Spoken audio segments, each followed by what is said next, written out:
জন্মভূমির প্রতি ভালোবাসা নিবেদনের এই ভাষা নগর থেকে বহুদূরের। তবে আজ সম্প্রীতির বাংলাদেশ গড়ার প্রত্যয়ে সেই ভাষা এসে মিশেছে জাতীয় ঐক্যের প্রতীক কেন্দ্রীয় শহীদ মিনারে।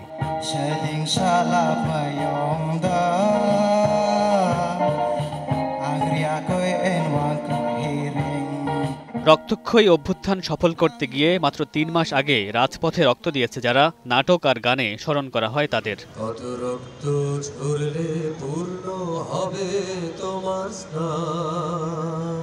অভ্যুত্থান পরবর্তী প্রেক্ষাপটে বৈষম্য নিপীড়ন মুক্ত সম্প্রীতির বাংলাদেশ গড়ার কথা বললেও পাহাড়ে ও সমতলে ঘটে যাওয়া হামলা ও নানা বিতর্কে প্রশ্নবিদ্ধ অভ্যুত্থানের চেতনা। তাই তো ক্ষোভ সাধারণের কণ্ঠে। স্বৈরাচার পতন হলো, এর পরবর্তীই দেখা গেছে আমাদের এখানে হামলা হলো। তো এই ঘটনাগুলো আসলে আমাদের একেবারেই প্রত্যাশিত ছিল না।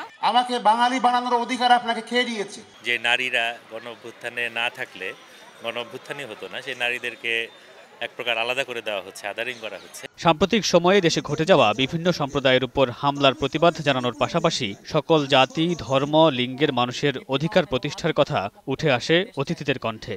বৈষম্য, নিপীড়ন ও মুক্ত বাংলাদেশ চাই, বৈচিত্র্যের বাংলাদেশ চাই, বৈষম্যের বাংলাদেশ চাই না। ভিন্ন জায়গায় আমরা ভিন্ন মতাবলম্বী, ধর্মাবলম্বীদের উপরে নানান রকম আক্রমণের খবর পেয়েছি এবং আমাদের কাছে মনে হচ্ছে এটা আসলে আমাদের অভ্যুত্থানের যে আকাঙ্ক্ষা, সে আকাঙ্ক্ষার সাথে যায় না। গণ অভ্যুত্থানের চেতনা বাস্তবায়ন করতে মানুষের মাঝে বিভাজন সৃষ্টি না করে পারস্পরিক সৌহার্দ্যের আহ্বান জানান আয়োজকরা।